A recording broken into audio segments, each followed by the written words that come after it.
नमस्कार, मैं हूं संतोष।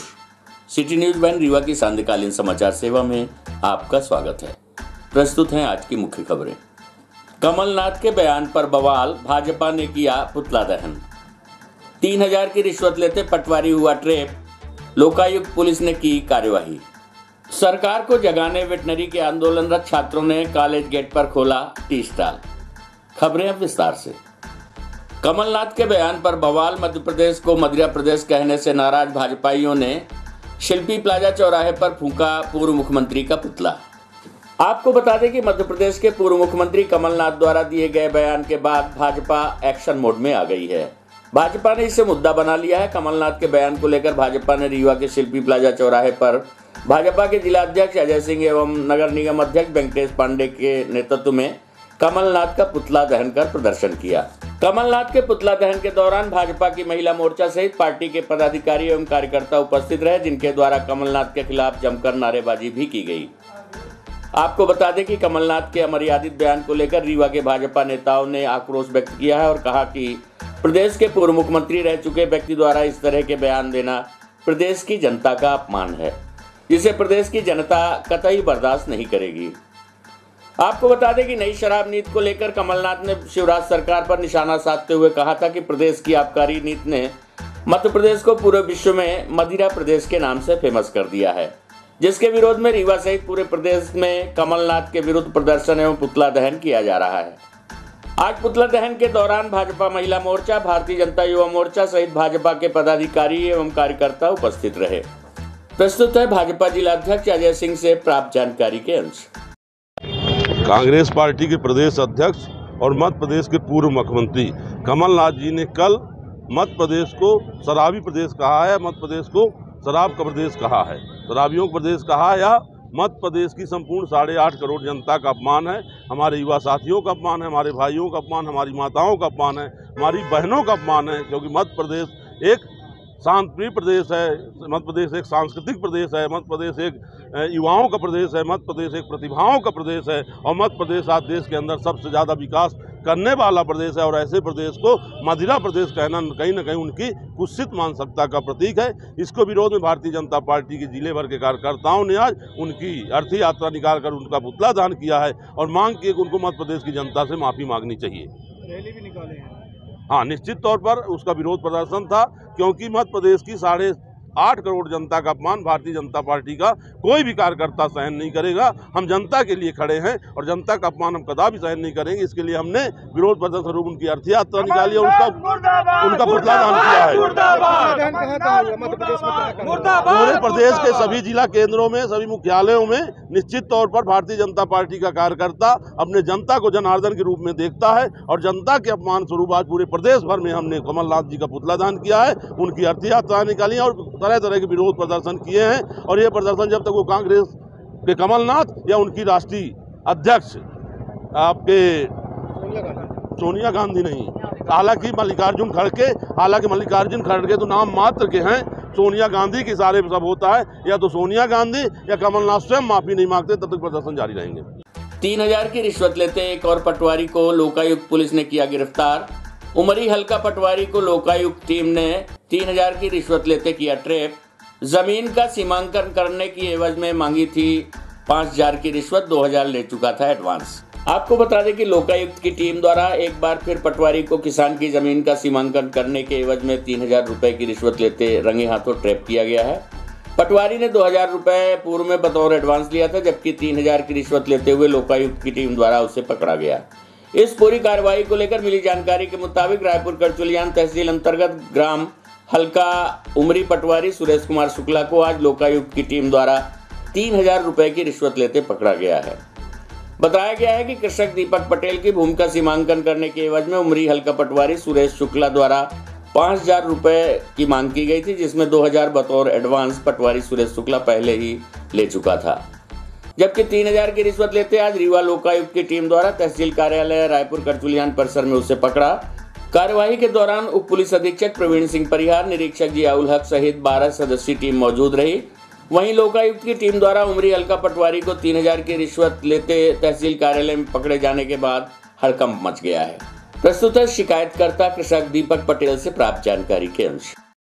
दीपक कुमार पटेल। ये किस बात का पैसा आपसे मांगा गया था कि ये पैसा मुझे 2 साल से परेशान कर रहे थे। मैं नामांतरण के लिए पैसा लिए। नामांतरण जब हमारा पूरा हुआ जैसे तैसे अभी कुछ दिन पहले, तो फिर मैं उसके लिए आवेदन दिया आपके सीमांकन के लिए। तो सीमांकन की जो अवधि थी वो भी ख़त्म हो चुकी थी। फिर इन्होंने क्या किया कि मतलब मैं इनसे बात किया तो बोले कि ये मतलब अटकाते रहे इधर उधर हमको, मतलब कब आना है कब आना है। मैं भी एक कर्मचारी हूँ, तो मैं ये बोला कि भाई हमको भी छुट्टी लेके आने में दिक्कत होती है, तो आप जो है तो आप अपना टाइम बता दीजिए, फिर हम अपना उस हिसाब से हम आ जाएंगे। तो ये बोलते थे कि ठीक है, अभी का टाइम इनने हमको दिया था मंगलवार के दिन, सोमवार और मंगलवार छोड़ के, और वो हमने बुधवार का दिन दिया था। बुधवार के दिन मैं आया तो ये मेरे से बात किए कि हमको 5,000 रुपये आप दे दो, हम आपका सारा काम कर लेंगे। तो मैं 5,000 रुपये देने के लिए मैं बोला कि सर अब क्या बताएं, काम तो आपका ही है। बोले इसमें तो देना पड़ता है, नहीं तो कैसे काम चलेगा, इसमें तहसीलदार और ये जो RI हैं इनको भी देना पड़ता है। तो यहाँ सबसे किस क्षेत्र का मामला था, किस साल का मामला है? ये रायपुर करचुलियान ब्लॉक का है। रायपुर करचुलियान ब्लॉक। रायपुर। आप क्या जॉब करते हैं? मैं CIL में टेक्नीशियन हूँ। पहले भी आप इनको पैसा दे चुके हैं? पहले कई बार दे चुका हूँ इनको पैसा मैं। कितना रुपये लगभग दे चुके हैं? लगभग इनको 20-25 हज़ार रुपये मैंने दे दिया है। पहले भी दे चुके हैं? पहले भी दे दिया मैंने। और अभी इनने डिमांड की, मैं रिक्वेस्ट भी किया था कि सर बहुत दे चुका हूँ, तो बोले हो गया आपने दिया है, लेकिन ये देना तो होता है, नहीं तो काम ऐसे ही हो जाएगा, ऐसे होता है। तो मैं बात किया उनसे, ठीक है, एग्री हो गया भाई, क्या करें, हमारा काम था, करवाना था। फिर मैं यहाँ संपर्क किया तो बोले ठीक है, यहाँ से संपर्क करें। तो फिर इनको पटवारी का नाम सुरेश शुक्ला है, यहीं रीवा के पास कोस्टा के आसपास कोई गाँव। पटवारी है? हल्का उम्र ही है इनका, और भी कई हल्के होंगे। अभी कितना पैसा दे रहे थे? अभी तो 2,000 रुपये मेरे से ले चुके थे, 3,000 रुपये इनने रंगे हाथों पकड़ा है। मध्य प्रदेश सरकार को जगाने वेटनरी कॉलेज के छात्रों का अनोखा प्रदर्शन। आंदोलनरत छात्रों ने कॉलेज गेट पर खोला चाय स्टॉल, स्टाइपेंड बढ़ाने की कर रहे हैं मांग। आपको बता दें कि जबलपुर, महू और रीवा में वेटनरी कॉलेज के छात्र हड़ताल पर हैं। इन छात्रों की मांग है कि उन्हें मेडिकल कॉलेज के स्टूडेंट की तरह 25,000 का मानदेय हर महीने दिया जाए। इन मांगों को लेकर रीवा के पशु चिकित्सा महाविद्यालय के सामने वेटनरी के स्नातक और स्नातकोत्तर के छात्रों ने हंगामा मचाया और सरकार के खिलाफ प्रदर्शन किया। छात्रों का आरोप है कि सरकार ने उनके साथ वादा खिलाफी की है। वे लगातार कई वर्षों से अपना स्टाइपेंड बढ़ाने की मांग कर रहे हैं। मुख्यमंत्री ने उन्हें आश्वासन भी दिया था कि पशु चिकित्सा की पढ़ाई करने वाले छात्रों का मानदेय बढ़ाया जाएगा, लेकिन सरकार ने वो मांगे अभी तक पूरी नहीं की। वेटनरी कॉलेज के छात्र छात्राएं विगत 15 दिनों से अपनी मांगों को लेकर कॉलेज में धरना पर बैठे हैं, लेकिन सरकार द्वारा इनकी मांगे अभी तक पूरी नहीं की गई हैं। वेटनरी कॉलेज के छात्रों का कहना है कि हम लोग अपनी 3 मांगों को लेकर विगत 15 दिनों से धरने पर हैं, लेकिन सरकार के द्वारा हम लोगों पर ध्यान नहीं दिया जा रहा है, जिसको लेकर हम लोग कॉलेज में चाय बेचने को मजबूर हैं। और अब हम कल से भूख हड़ताल पर जाएंगे। अगर हमारी मांगे फिर भी पूरी नहीं होती तो हम लोग सड़क पर उतरकर विरोध प्रदर्शन करेंगे। प्रस्तुत है वेटनरी कॉलेज के छात्रों से प्राप्त जानकारी के अंश। बताइए क्या नाम है आपका? मेरा नाम रंजीत पटेल है। मैं वेटनरी कॉलेज रीवा का छात्र हूँ और हम यहाँ पे पिछले 14 दिनों से स्ट्राइक धरने पे बैठे हुए हैं। आप लगातार देख रहे हैं कि बच्चे हमारे संघर्ष करे जा रहे हैं, पर सरकार की तरफ से अभी तक हमारे लिए कोई ना आश्वासन आया है, ना कोई यहाँ पे सरकार का एक भी आदमी यहाँ के हमसे मिला है। हमारी 3 मुख्य मांगें हैं, जिसमें पहली मांग हमारी ये है कि जो सिर्फ 4600 रुपये मात्र हमें स्टाइपेंड दिया जाता है, जो कि एक दिहाड़ी मजदूर से भी कम है, उसे बढ़ाकर अन्य राज्यों की तुलना में जैसे 22,000 23,000 तक मिल रहा है राज्यवास में और बिहार में, तो उसके बराबर किया जाए। हमारी दूसरी मांग ये है कि हमारी जो सीट्स हैं, सरकारी आंकड़े की माने तो 280 के आसपास जो बची हुई हैं, वो कहने के लिए 127 को अभी जिन पे पेपर हो चुका है उन पे भर्ती नहीं हुई है, तो वो काट के और अभी मान के चलिए आप 120, 30, 50 के आसपास बची हुई हैं। तो आप देखिए यहाँ पे जो बच्चे हैं वो 130 का 500-600 बच्चे यहाँ हैं और तीनों कॉलेज में मिला के 1500 से भी ज़्यादा छात्र पढ़ रहे हैं और 7000 से 8000 अभी बेरोजगार बैठे हुए हैं और उनके लिए सिर्फ 150 सीट बची हुई हैं। तो उनको बढ़ाकर एक सम्माननीय स्थिति में पहुंचाया जाए जिससे कि सारे जो बच्चे आने वाले हैं उनका भविष्य सुरक्षित रहे। हमारी तीसरी मांग ये है कि जो पीजी में स्टाइपेंड अन्य राज्यों में 20,000 50,000 तक की प्रभावित है, तो उसे कम से कम हमारा इतना तो किया जाए कि जो बच्चे पीजी में यहाँ आते हैं वो अध्ययन करने के लायक तो हों। आज ये हाल है हमारी यूनिवर्सिटी का कि छात्र एडमिशन नहीं ले रहे हैं पीजी में, हमारी यूजी की सीटें खाली जा रही हैं। उसका कारण सिर्फ जो फीस वृद्धि है वो है और फीस वृद्धि सरकार लगातार कर रही है और यहाँ पे उनको मानदेय तक नहीं दिया जा रहा है। तो तीसरी मांग हमारी ये है। और मैं आपको एक चीज़ और बताना चाहता हूँ कि हमारे जो मुख्यमंत्री जी हैं 2012 में जो घोषणा की थी उन्होंने कि हमारा स्टाइपेंड बढ़ा के मेडिकल के बराबर करेंगे, कि ये बात कहीं ना कहीं हम देख रहे हैं कि मुख्यमंत्री जी को जो घोषणाधारी कहा जाता है हम उस चीज़ को देख रहे हैं कि हाँ हमारे साथ वो हो रहा है। तो हमारी मुख्यमंत्री जी से ये भी एक अपील है कि यदि आप घोषणा करते हैं तो कम से कम उसको पूरा करिए, नहीं तो आप घोषणा बिल्कुल मत करिए। और आप यदि अभी भी मैं सरकार से ये खुल के कहना चाहूँगा, अभी भी यदि सरकार हमारी बात नहीं मानती है यदि, तो कल से हम सभी भूख हड़ताल पर जाएंगे और इसकी जिम्मेदार यदि किसी भी छात्र को कुछ होता है तो इसकी जिम्मेदार सिर्फ और सिर्फ सरकार है, हमारी मध्य प्रदेश शासन होगा उसका जिम्मेदार। और उसके बाद भी यदि कुछ नहीं हुआ तो हम कड़े से कड़े कदम पे जाएंगे। हमें यदि ज़रूरत पड़ी तो हम तीनों कॉलेज में मध्य प्रदेश के जो हैं उन पे ताला डालेंगे, सरकारी सेवाएं बंद करवाएंगे, पर अपनी मांगे मनवाए बिना यहाँ से नहीं हटेंगे। पता पूछने के बहाने बदमाशों ने महिला के गले से खींची चैन। घर के बाहर झाड़ू लगाते वक्त पहुंचे बाइक सवार बदमाशों ने दिया वारदात को अंजाम। शहर के चोरहाटा क्षेत्र में हुई घटना। आपको बता दें कि शहर के चोरहाटा थाना क्षेत्र अंतर्गत करहिया नंबर 1 में घर के बाहर झाड़ू लगा रही महिला से चैन स्नैचिंग की वारदात को अंजाम देकर बाइक सवार बदमाश फरार हो गए। घटना की सूचना संबंधित थाने को पीड़िता द्वारा दी गई। घटना के संबंध में पीड़िता निर्मला सिंह निवासी ग्राम करहिया नंबर 1 ने बताया कि आज सुबह तकरीबन 7 बजे वो घर के बाहर झाड़ू लगा रही थी। इसी दौरान बाइक में सवार 2 युवक आए और उनसे हॉस्पिटल चौराहा जाने के लिए रास्ता पूछा। महिला जब तक कुछ समझ पाती इसके पहले ही बदमाश उसके गले से चैन तोड़कर फरार हो गए। महिला ने बताया कि वो चीखती चिल्लाती रह गई लेकिन किसी ने भी उसकी मदद नहीं की। आरोपी चैन स्नैचिंग की वारदात को अंजाम देकर बाइक से फरार हो गए।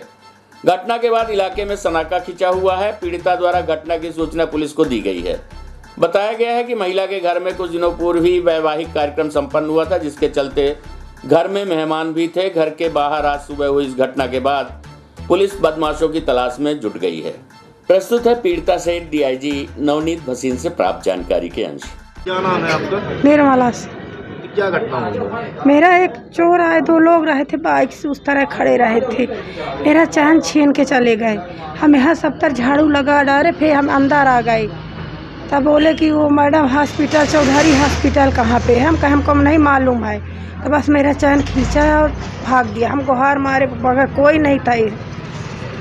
काहे से आए थे? 2 बाइक से रहे थे। कितने बजे की घटना है? ये 7 बजे 7 साढ़े 7। आप क्या कर रहे थे उस समय? तो झाड़ू लगा रहे थे। आपके घर में शादी थी? है? शादी थी पहले? हाँ शादी थी, 15 फरवरी की थी शादी। कौन सा थाना लगता है? ये चोरहाटा था। ये कहाँ, कौन सा एरिया? ये करहिया नंबर 1। आपको पता नहीं, बाद में आप लोग पीछा किए? कोई नहीं गा, कोई रहे बा नहीं भा तो कोई नहीं गा। घर में कोई और? सब सो रहे थे। सुबह 7 बजे? सुबह 7 बजे हम गुहार मारे पे मगर कोई नहीं निकला। जब निकल गए, जब निकले हैं सब लोग। कितने ग्राम की चैन थी आपको? हमारा 1 तोला का था। लगभग कितने की होगी? आज 50-60 हज़ार का तब होगा। 60,000? हाँ। चोरहाटा थाना क्षेत्र में सुबह एक परिवार में एक महिला अपने घर में काम कर रही थी, तो उनसे 2 युवकों ने अस्पताल का पता पूछने के दौरान बातचीत शुरू की और उस दौरान उनकी चेन लेके चले गए। वो अभी मौके पर हमारे थाना प्रभारी पहुंचे हुए हैं और वो पूरी उनका हुलिया पता कर रहे हैं, आसपास से कैमरे चेक कर रहे हैं और रूट ट्रैक करने का प्रयास कर रहे हैं, जिस रूट पर संभावित बदमाशों के जाने की संभावना हो। और उसके बाद हम लोग आगे कार्रवाई भी तैयारी कर रहे हैं। रीवा के मार्तंड क्रमांक 3 में आयोजित की गई ओलंपियाड की परीक्षा भारी व्यवस्थाओं का आलम। परीक्षा में शामिल होने आए बच्चों को खाना लेने के लिए बड़ी समस्या का सामना करना पड़ा। खाना मिलने के बाद भी उनके बैठने की कोई व्यवस्था नहीं थी। मैदान में ही बैठकर खाना खाते नजर आए बच्चे। आपको बता दें कि ओलंपियाड में शामिल होने वाले परीक्षार्थियों के लिए डीपीसी के द्वारा उनके आवागमन एवं खाने की व्यवस्था की गई थी, लेकिन इस दौरान खाना खिलाने की व्यवस्था करना डीपीसी भूल गया, जिसके कारण पहले तो खाने के लिए जद्दोजहद करने वाले बच्चे खाना खाने के लिए मैदान पर बैठे दिखाई दिए। बताया जा रहा है कि जिले भर से शामिल होने वाले बच्चों के लिए 492 परीक्षार्थियों को मानदंड क्रमांक 3 में व्यवस्था की गई थी, जबकि मानदंड क्रमांक 2 में भी 492 बच्चों के लिए परीक्षा की व्यवस्था की गई थी। आपको बता दें कि मध्य प्रदेश शासन के द्वारा कराई जा रही ओलंपियाड प्रतियोगिता परीक्षा का उद्देश्य प्रतिभावान बच्चों को अच्छी शिक्षा देकर उनका भविष्य बनाना है। ओलंपियाड परीक्षा में भाग लेने वाले उम्मीदवारों को राष्ट्रीय व अंतर्राष्ट्रीय स्तर पर अपने कौशल को सुधारने के लिए अवसर प्रदान करता है। आपको बता दें कि ओलंपियाड परीक्षाएं राष्ट्रव्यापी और अंतर्राष्ट्रीय स्तर की प्रतियोगिता परीक्षा है, जहां विभिन्न स्कूलों और बोर्डों के छात्र समान शिक्षा स्तर पर अन्य छात्रों के साथ प्रतिस्पर्धा करते हैं। इस परीक्षा में मुख्य रूप से बच्चों को गणित एवं विज्ञान के संबंध में व्यापक जानकारी दी जाती है, जिससे वो आने वाले भविष्य में एक अच्छा प्रदर्शन कर सकें। लेकिन आज आयोजित की गई इस ओलंपियाड की प्रवेश परीक्षा में बच्चों को जिस जद्दोजहद का सामना करना पड़ा, उससे उनके मनोबल पर काफी असर देखा गया। कई छोटे बच्चे ऐसे भी थे जिनके साथ गार्जियन नहीं थे और वो खाली प्लेट लेकर खाने के लिए जंग करते नजर आए। प्रस्तुत है बच्चों एवं मानदंड क्रमांक 3 के प्राचार्य से प्राप्त जानकारी के अंश। पेपर देने आए हो? काहे का? ओलंपियाड। खाना खा लिए? अभी नहीं खाएंगे। कोई खाने के लिए पूछा? पानी के लिए? पानी के लिए? अभ्या कुशवाहा। पेपर देने। ओलंपियाड की परीक्षा है। इसमें 2 केंद्र बनाए गए हैं, मानदंड 3 और मानदंड 2। तो अभी चूँकि 500 बच्चे हैं यहाँ और 500 दूसरी मीटिंग, तो 1000 बच्चे हो गए। उसके साथ साथ में गार्जियन भी हैं। इसके वजह से थोड़ा सा व्यवस्था हुई है, पर व्यवस्था ये है कि सबको समय पे खाना दिया जा रहा है, व्यवस्था बना करके। टेंट वगैरह तो लगाए गए, पर ज़रूरत से ज़्यादा भीड़ आ गई। गार्जियन जैसे आ गए सब ज़्यादा से ज़्यादा, इस वजह से हो गया।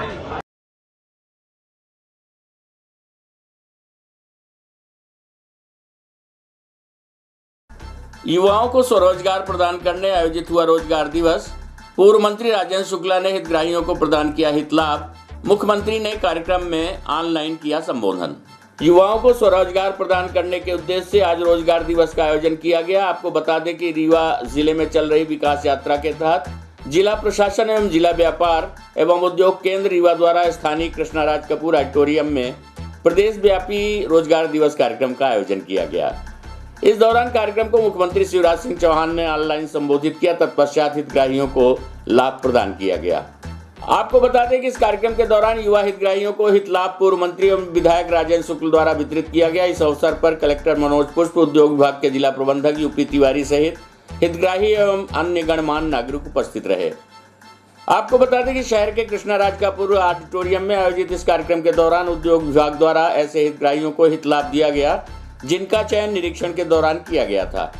वहीं युवा हितग्राहियों ने लाभ मिलने के बाद खुशी व्यक्त की। वहीं शासन की योजनाओं में अहम भूमिका निभाने वाले बैंकों के शाखा प्रबंधकों का भी सम्मान किया गया। प्रस्तुत है कार्यक्रम की एक झलकी सहित प्राप्त जानकारी के अंश।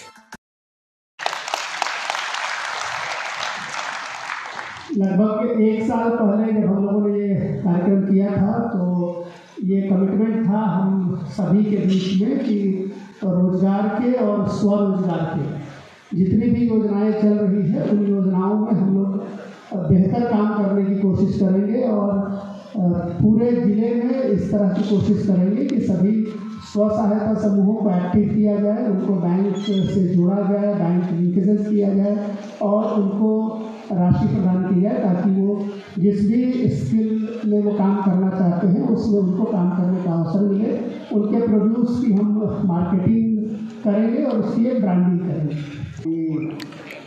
5 नवंबर 2022 से 23 फरवरी आज 3 महीनों में हमारे जिले के बेरोजगार नौजवानों को 100 करोड़ रुपए बांटे गए हैं। 100 करोड़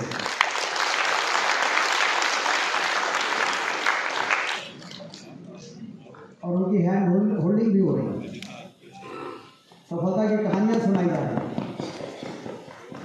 जो लोग छोटी नौकरी बाहर करते थे वो यहाँ पे उद्योग लगा के 20-25 लोगों को नौकरियाँ देने की कहानी सुना रहे हैं। सिर्फ सरकार की योजनाओं को घोषित कर देने से उनके दरवाजे में वो सुविधा नहीं पहुँच पाती जब तक हम उनको उनके साथ उनके घर में पहुँचने का प्रयास न करें।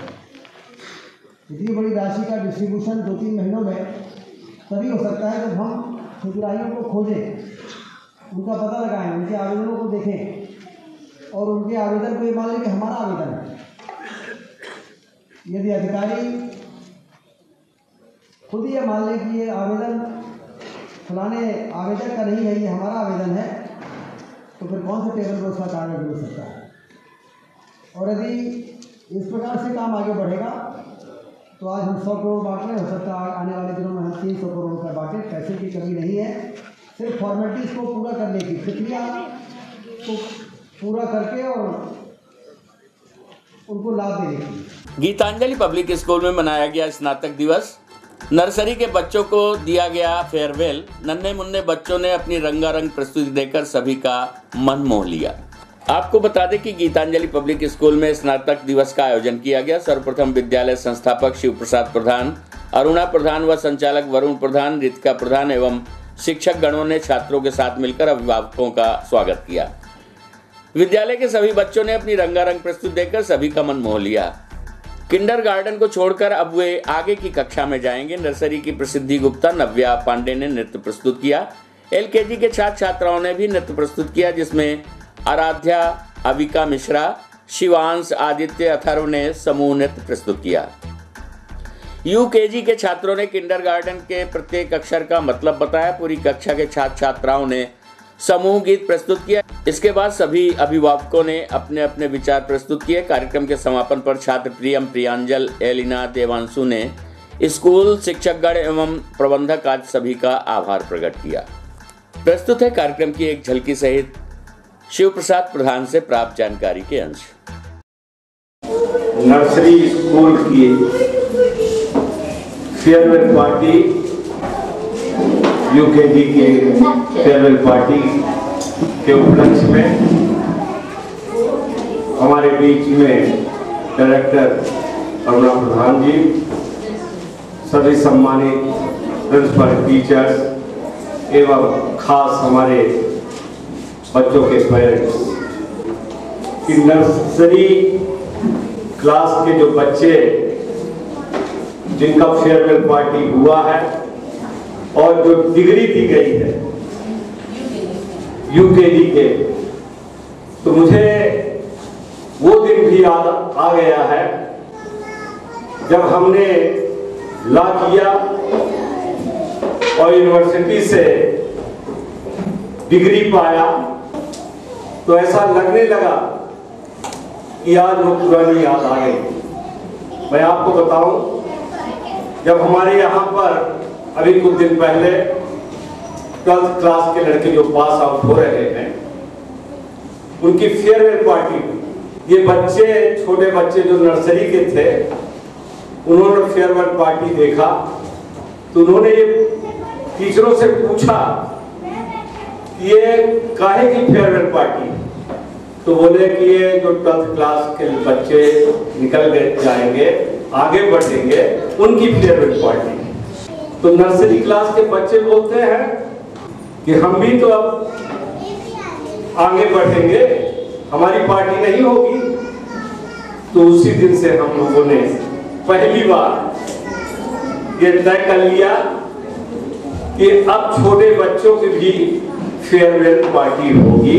वही कहा। आज की खबरों में बस इतना ही। कल हम फिर हाजिर होंगे कुछ नई खबरों के साथ।